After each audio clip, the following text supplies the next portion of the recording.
Kyle and me are going to talk about the awesome topic of where CDOs come from. and what CDOs actually are, because there's always this weird thing that you don't have people in data leadership positions that are completely coming from the business side and from the tech side. And that's my very provocative hypothesis, that you can either have a chief data officer who is coming from the business side, so someone who was very good in their subject matter expertise side, maybe in marketing, maybe in product, whatever, and then was suddenly starting to lead data teams. Or you have someone who's very, very techy in the data science area and the data engineering area and was promoted from tech lead at some point to chief data officer.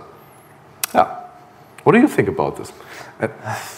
Well, we've definitely take longer than 27 minutes to answer that question, Tim. But look, I think most of what we see, so obviously, I guess just for some context, right, Orbition Group, we're a search firm, so we do a lot of placements of data leaders and kind of CDOs into roles of all shapes and sizes with different organisations. I think fundamentally, in an ideal world, you'd find someone that has a hybrid skill set that sits in the middle of a spectrum, or you hire someone that leans one side of that spectrum or the other and builds a leadership team with them to pick the gaps. I was just saying actually over lunch that the slight challenge with all of this is that, you know, we probably all have similar views on this topic. The biggest challenge is actually how do we elevate those views to the people that probably need to hear these conversations, because I think fundamentally a lot of the challenges we face as an industry end up that they're driven by the perception of what data analytics is by people that aren't data analytics people. And because often it's, you know, data lives in a system, we need a platform, we need engineering to move it, we need tools to visualize it, it becomes very tech focused. You know, I'm sure there's many of you out there that have looked at CDO job descriptions and seen things like Python and, you know, SQL on them still, which, you know, always makes me laugh and grimace at the same time. But look, I think if you put a gun to my head, Tim, and ask me what, you know, where should someone lead, it's got to be more on the business side. Yeah. Because I think we've proven over many years that we're pretty good at the technicalities. That's not normally what lets us down. So would you say that tech people shouldn't become chief data officers then? It's a mean question, sorry. No, absolutely. I think, I mean, that's a fascinating question and one that I've tried to kind of figure out, like, why is it that you get some people that can elevate themselves out of the technicalities, so they've still come from a very technical data analytics background, but become a CDO at a large organisation, right? So it's not to say that those people can't get to that level, but fundamentally the job changes drastically, right? You know, from building platforms and reporting and whatever else into being able to go and sit in a boardroom and have a conversation about how data analytics will improve business performance, which fundamentally is what it should be all about, I think. No, 100%. And I think it's also a lot easier if you understand, we had this morning already, if you understand the business questions, if you understand the use cases. So, I mean, it's great if you really know quite well how Kafka streaming works or how data platforms are being built on. But that might be quite difficult to put you in a room with the chief operations officer or the chief finance officer because they have other scopes. And you also had another interesting angle when you start talking about, you probably get a lot of people that want to hire these chief data officers. What are they usually looking for? And do they even know what they should be looking for? Do they know what they're looking for? I think they vaguely have an idea. But again, that perception is often flawed in terms of what they think that person should be doing. So, you know, I would obviously very biasedly say that I think our best work comes when we can intervene and course correct. Because often you get instances where, you know, we'll have a conversation, we're looking to hire a CDO or equivalent.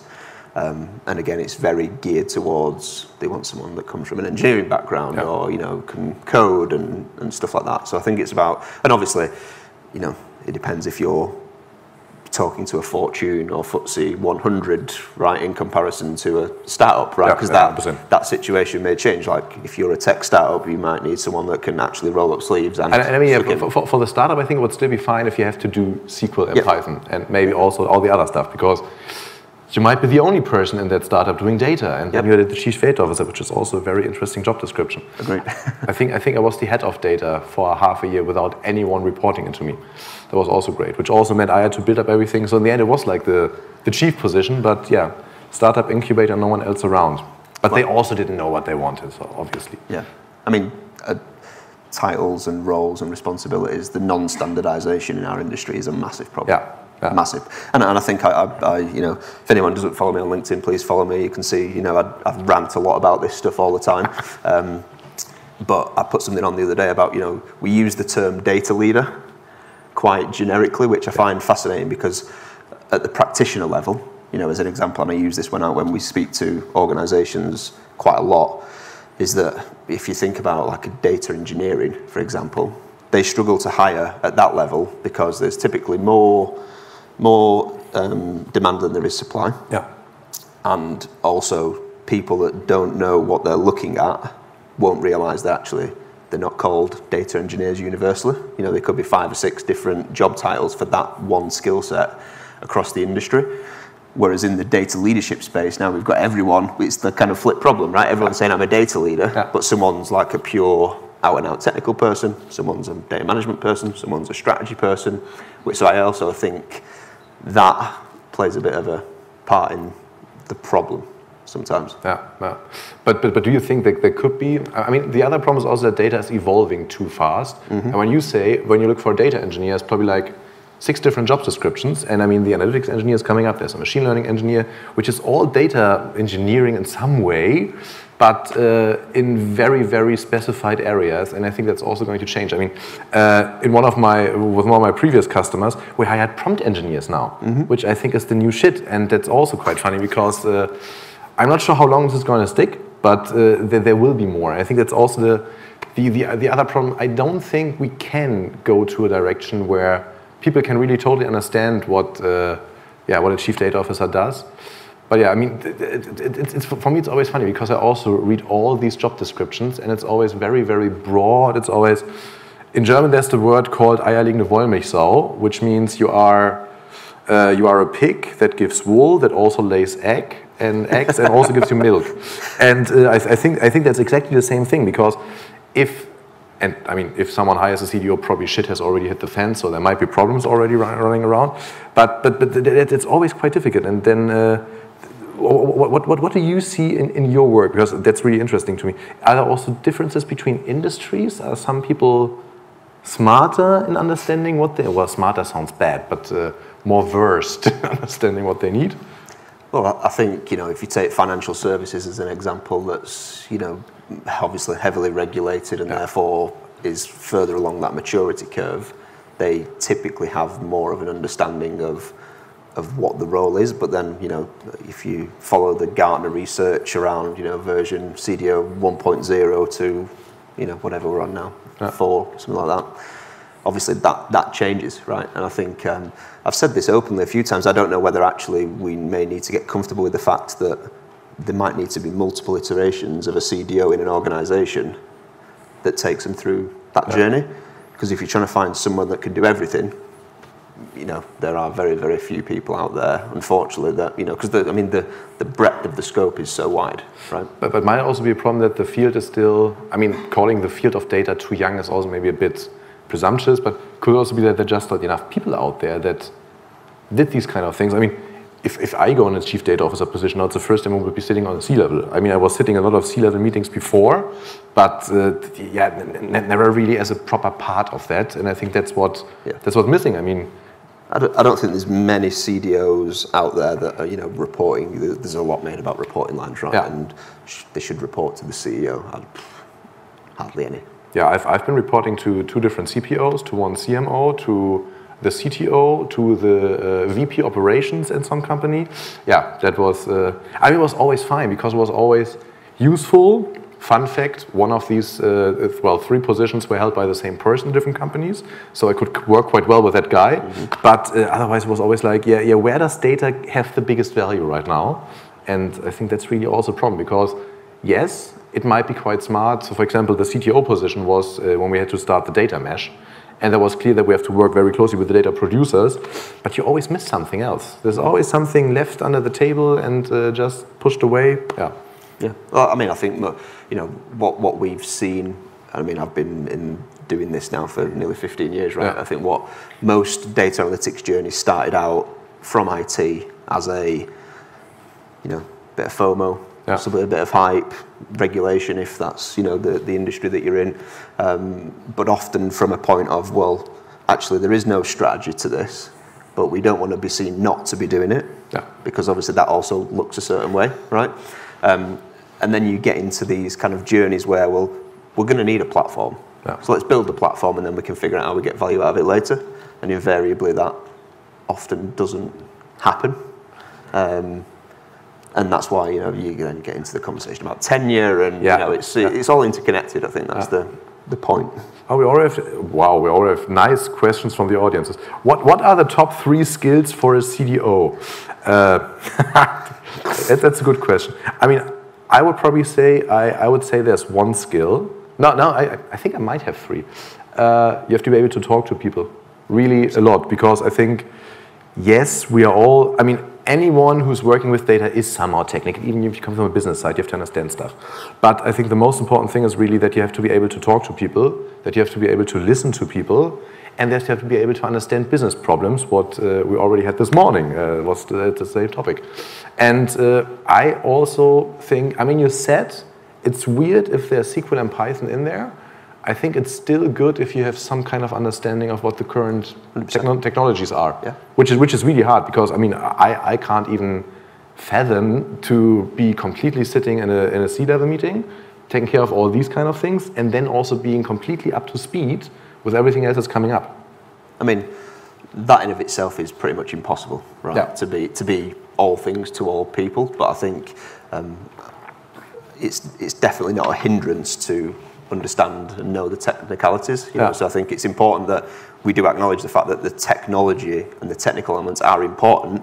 They're just typically not the things that have let us down. So, you know, that to answer that question, it'd be for me more on the business acumen, storytelling, you know, being able to sit in those rooms and talk to people about what the value of data is, but get to the point of understanding, you know, I think differences around what I see a lot of is people kind of conflicting data use cases and business use cases, right? You know, so as an example, we might hear something like, yeah, we've added a load of value, our time to insight is reduced by X, okay?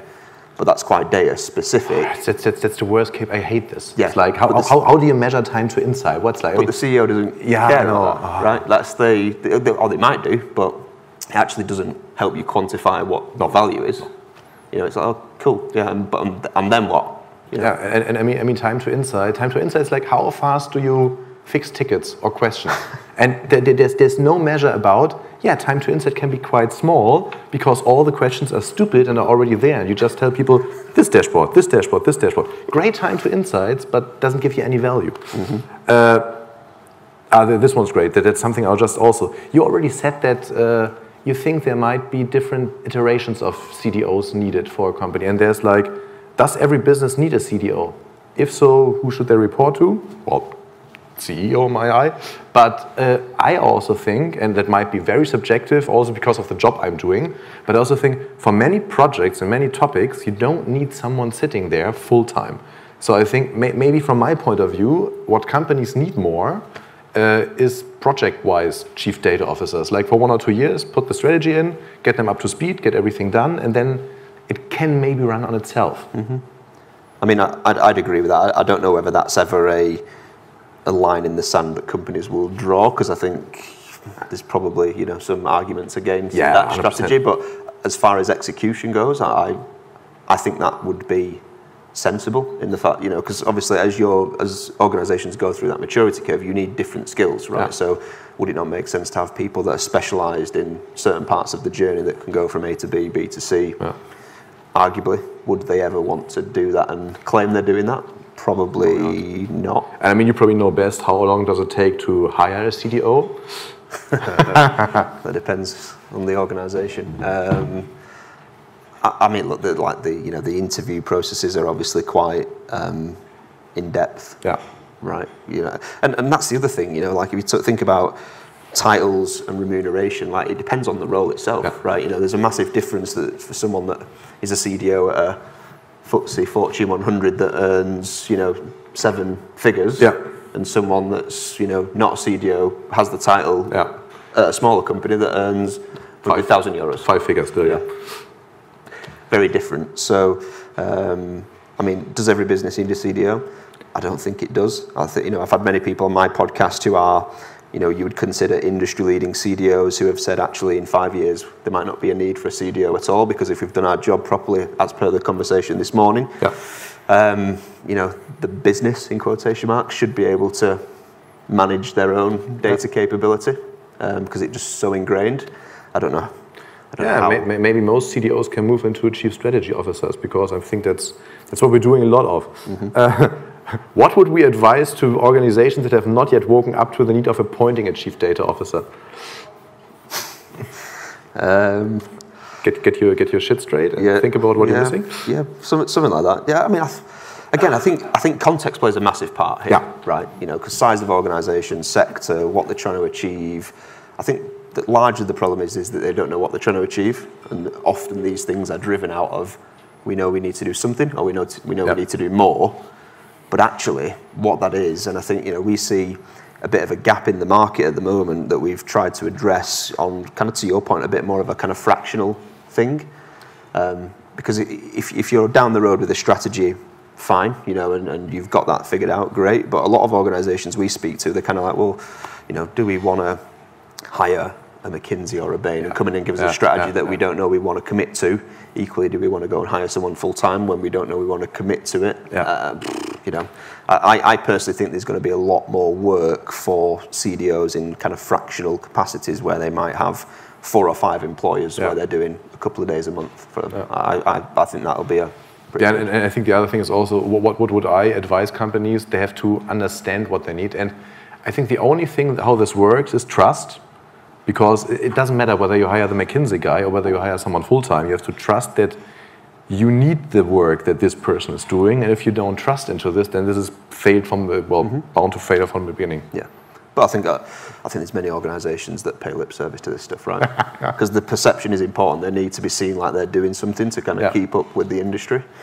Whether they truly buy into it, put their money where their mouth is a completely, you know, and I say this when I speak to CDOs all the time, you know, if an organisation hires a data engineer, with the greatest respect, a data engineer probably cares about what tech stack I get to play with, how much you're going to pay me, does it look good on my resume, broadly speaking. Whereas a CDO, it's like, well, is there investment and budget, you know, alongside all the logistical stuff, is it the right role, responsibility, reporting line, you know, do they actually get it? Yada, yada. I actually had a great offer for a chief data officer position in Germany. And I also asked another question, because it was a very German company. I was like, what's your language in the company? Oh, German. How many people should I hire? 50? Yeah, no way. It's not going to happen. That's because it's impossible. And I mean, that's also something we also had this morning. What do you think about this whole entrepreneurial mindset thing? Because from my point of view, it doesn't work. If you don't have this, you can't really be... I would actually say you can't be a good data leader if you really don't have this entrepreneurial thing.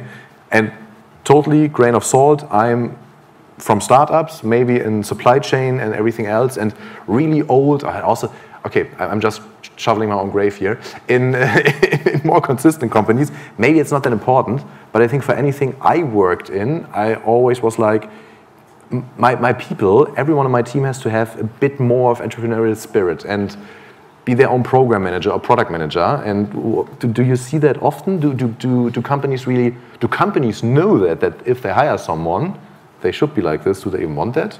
Maybe it's also annoying for companies. So I would say that they don't know it's that, but they feel the symptoms of not having that, right? Because I think there's been, you know, very well documented, there's a lot of stuff that happens, gets built, there's no value, and organisations become very frustrated with that. I think you know what you're talking about there is that entrepreneurial mindset becomes a little bit about kind of, does this make sense? Why am I doing it? You know, et cetera, as opposed to someone who's just told me to go and build a platform that's going to take me 5 years to build and cost me 10 million euros. You know, do we even need this? Exactly. Are we still there in 5 years?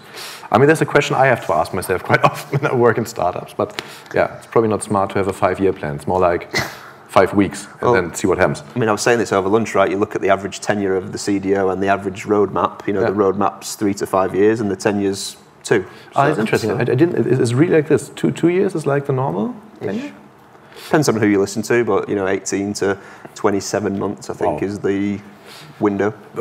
Interesting question. You probably know this best. Are those people leaving because they want to, or is this like more of a enforced tenure or stop of the tenure? I think it's a little bit of both. Yeah. So I mean, what we've seen over the last, if you think about 5 years, there was this big migration away from coming out of IT into the business, in quotation marks, wherever that might be. As soon as times get hard, costs start to get cut, all of a sudden there's a big push back under IT again, for rightly or wrongly, whatever the reasons are. And obviously then you have people that decide, well, actually that's not for me. The role of the CDO then is effectively being cut to VP on the CDO level. Yeah, the responsibility of the role itself is half of it's given back to the CIO. So I think it's a kind of accumulation of different things where the individual's like, no, that's not for me. But they're also drawing a line in the sand by making that decision, right? There's also another nice question. How would you measure the success of a CDO? And I think that's really difficult because we already said most companies don't know what they need.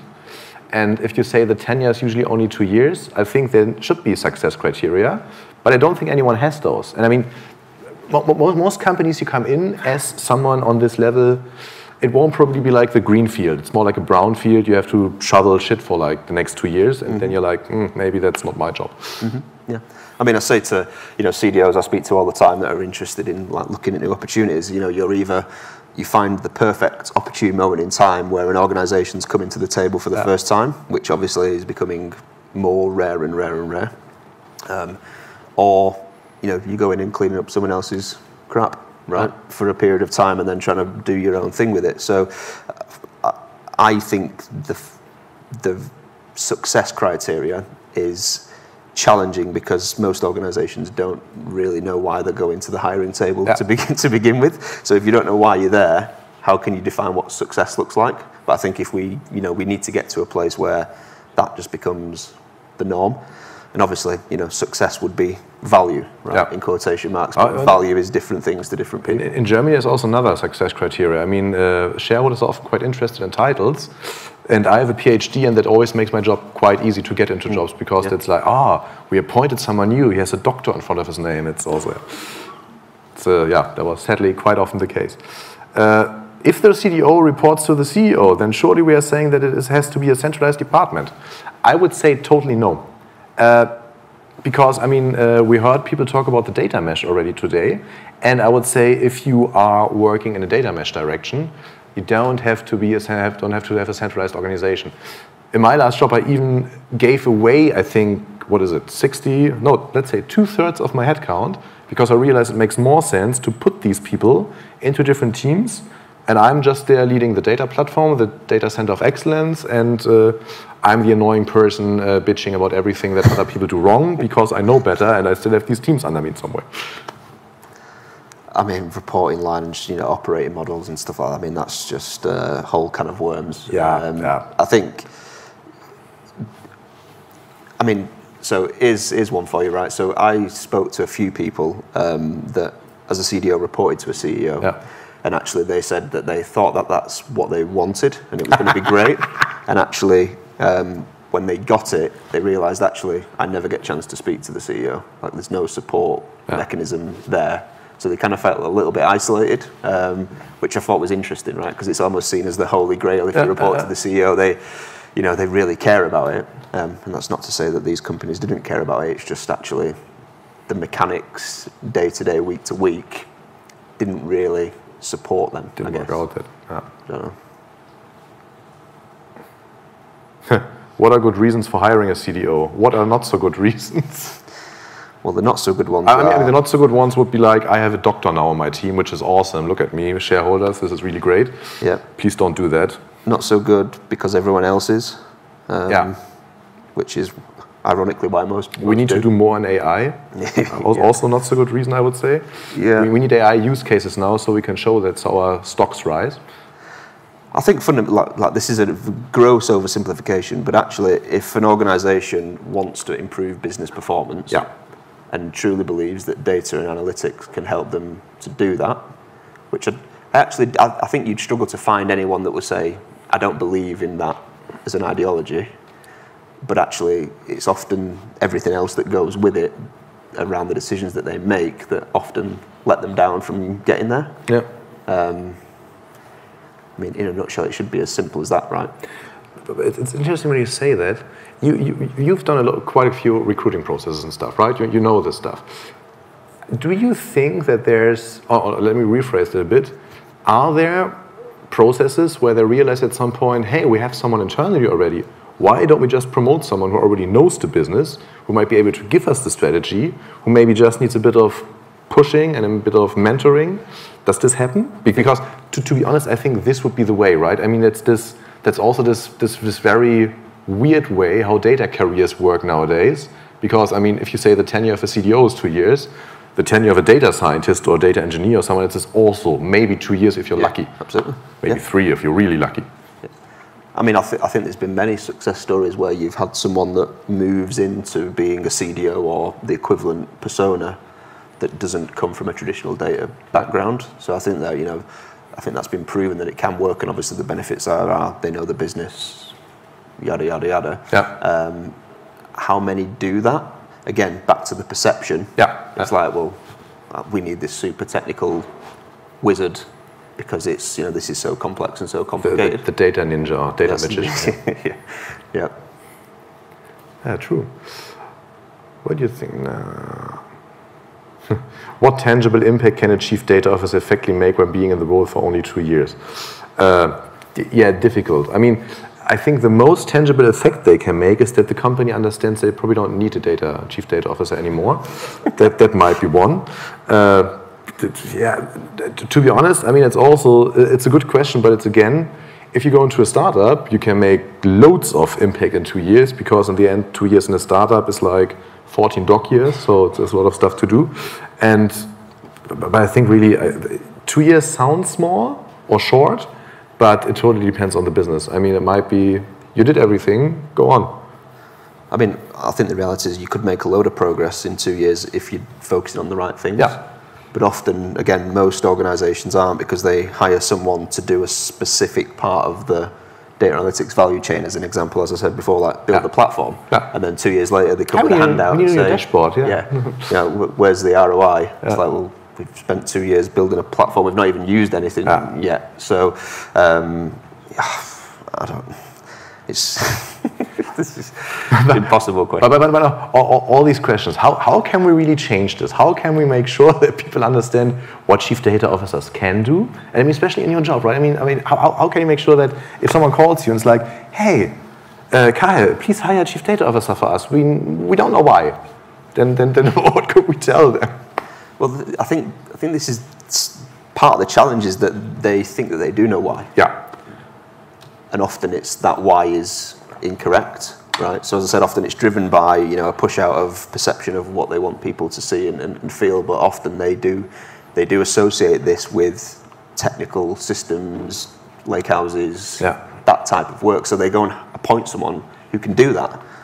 The challenge then is obviously the other side of the coin struggles to get done, and then with no value, you're into that conversation. They decide to dismantle the team. You don't understand the business. Go away. And we'll try again in 18 months' time, and usually do the same thing again. Yeah. So, don't know.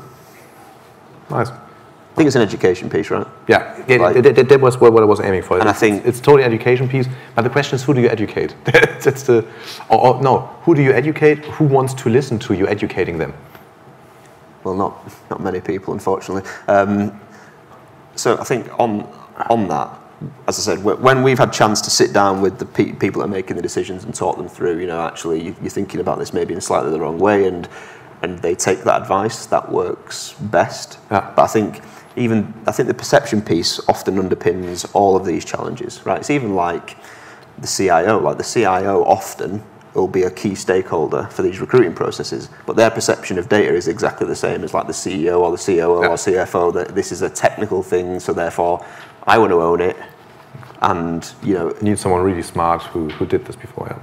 So it's almost like the perception of what data analytics is and can do and should do is just wrong. Yeah. Until we change that, we're kind of going to be having this same conversation over and over again. How do we do that? You know, I think obviously, as I said over lunch, like events like this are great, LinkedIn's great, podcasts are great, but we also need to find a medium where we can bring, you know, the business into these conversations, because fundamentally, I rant on LinkedIn every single day, but you know, the CEO of all these businesses aren't sat reading my LinkedIn not really, right? I mean, it's probably like more like chief data officers following you than me as well. Yeah, no, but that's a good thing. It's maybe a good final words. We need to do more education, so we can put the right chief data officer in the right position, so people know what they need. Yep, cool, agree. Thank you. No problem at all. That was very nice.